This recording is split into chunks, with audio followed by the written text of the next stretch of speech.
Project Fanboy proudly presents our coverage of the DC panels at MegaCon 2010. We actually depended on you guys to kind of hit us up with stuff, what you like, what you don't like, ask us questions. Honestly, this is like time we spend with you guys. So, I mean, we could ramble on and on about books. But you're doing a really good job doing that. Thank you. But so I'm going to say, don't be shy. If you have a question to ask, put your hand up and ask it. And we can get started that way, and it'll open up all the madness. Yes. I just want to say congratulations on your new job. Oh, thank you.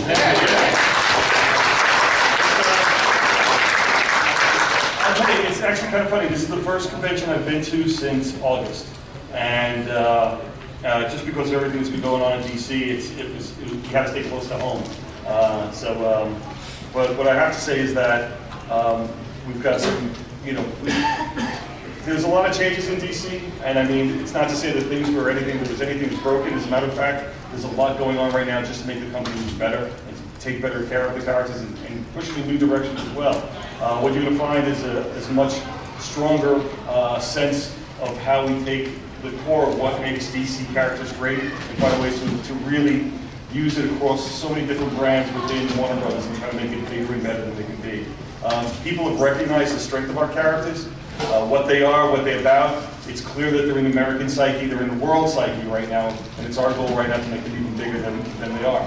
And, I'm just going to go for 1 second, if you don't mind. It's funny because we were sitting and talking, we've been in a lot of meetings over the last couple of weeks just talking about the direction of the company. And we know the core base that we have right now, the loyalty of the fans, the people who come into the conventions, the people that go into the stores every week. But what we really know is that we think there are more people out there that really want to enjoy what we do, and our goal is to reach as many people as possible with the best product possible. So it's a little daunting, I'll be honest with you, but it's a really exciting time. It's an exciting time for us. Okay, question about the hats. Now, are you talking about Joe Hacks, right? Yeah. Have you seen the movie? No, we were lucky enough to watch them shoot it down in New Orleans, and we've seen the clips. At San Diego Con, they showed a pretty cool reel of some of the stuff. I was there, but I was like, I've not seen any of them. Yeah, well, Their music not until June 18th, so you're going to see a big push pretty soon, I would imagine. Yeah, you're talking any day now because they're a lot of times they give too much too early, and then by the time the movie comes out, you feel like you either saw it already or something. They're really being smart with it, but from what we've seen, it looked pretty amazing. And Josh Brolin as Hex, when we were there, he was standing there with the makeup, and he was scary. We were right there with him, and he just looked like, I wouldn't want to mess with this guy. It wasn't until they came out of character, you're like, nice human, okay. Yeah. Is he like sipping a... I've been keeping up with Brightest Night and having a lot of fun. What sort of things should we expect when Brightest Day comes out?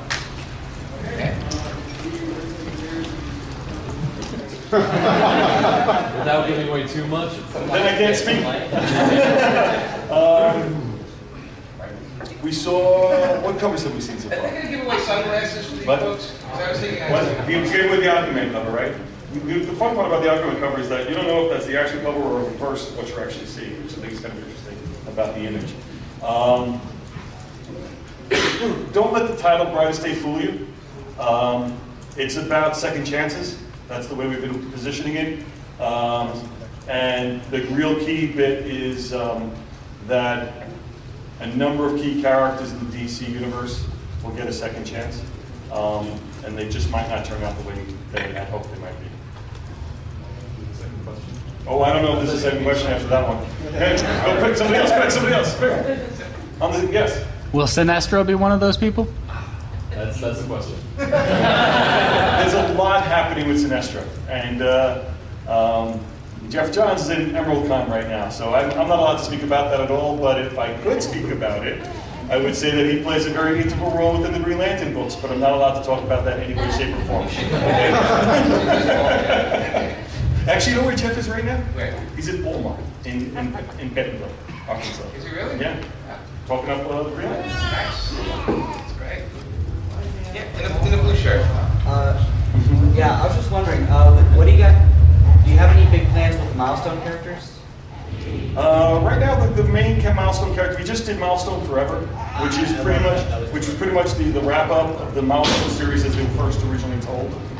Written by Dwayne, and Dwayne was able to get them forward. The original creators back on board, which I think was a real fun thing to do.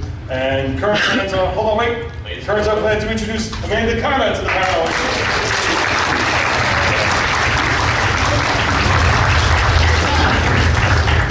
One of the things is that we're going to keep static with Teen Titans for the time being, and then after that we're going to see what else we can do with them. Might have some other plans coming down the line. He's okay. I was expecting you. No. Yeah, you moved me to start. You hurt my feelings on the inside. No. Question about what you're writing on manual. Yes. With the whole return of Bruce Wayne. Yes. Are we actually going to see like an actual return in the series that's going to come out in a few months? Or is there going to be some sort of one between one of the reasons why we did it as a miniseries, Batman as a caveman, a Puritan pirate. Hold on. Does anybody else know what they were? What was that? Puritan pirate, caveman, cowboy detective? what? Detective, 40s detective. There's two other ones. Sherlock, was it Sherlock Holmes one? What? Bigfoot, yeah, Bigfoot Batman? But since it's a rather eclectic story, we felt that story was best told outside the regular books. But there will be a conclusion. There'll be several returns of Batman through that series of Bruce Wayne, and then hopefully we'll get back. Bruce Wayne will come back to this. Okay? You had a black shirt. There you go. With the same line of thinking, but putting the Return of Bruce Wayne in the miniseries, which is kind of weird. Was that kind of the same thought pattern behind having a Blackest Night miniseries exist outside of the regular continuity? Yeah. I mean, a lot of what was going on was that we had a lot of storylines taking place within Batman and Superman and all the key books. And rather than to disrupt the franchises and the stories that were being told there, we did the miniseries because we felt in order to capture the full scope of Blackest Night, the whole event itself, we really had to have all those characters participating, but we didn't want to interrupt the stories that were taking place in there, and that's one of the reasons why we spin them out in our miniseries for that time. My question is about Justice League right now, because Justice League has just gone through a huge upheaval, and I see that its membership is very fluid sometimes. We're seeing lots of members come in, lots of members go out. Is it easier to do the book from an art standpoint as well as from a writing standpoint? Is it easier to do it with a rotating cast that constantly changes, or do you prefer the set cast so that you know who you're drawing every month? I would love a set cast, but it really doesn't matter. It's I may want have me draw different characters. Like, wait, what? It might stop him in his tracks for a second. Like, who's doing what? But since I'm working over what he's done, every once in a while I have a question with, wait, who is this close up of? Is this Donna Troy or is this somebody else? But man or a woman? Well, no, just is it Donna Troy or is it someone else we don't care? But that'd be a rip out of Mars. Or am I looking at it with golden eyes? You gotta fix that in the eggs, man. But no, it's not that big a deal for the characters coming in and out like that for the artwork. I always say too, during the heyday of the Justice League, which everybody has a different heyday. How old is your heyday? My heydays in the 70s and 60s. Yeah. But during those days, the Justice League team was about 18 members, and it was a set 18-member team, but they never used the same 18 members. So you could say that it was a rotating cast, but it was the same guys rotating in and out. So when people say it's a rotating cast, it's always had that feel. It's always been a big team, but you just can't give that age count. Well, it's based enough for the cast members at the same time, but it's always had a big team. Yes. Any big plans for the Justice League or Justice Society of America? 70th anniversary issue or anything? No, not that I'm aware of right now, but I'm sure that that's a possibility. Okay.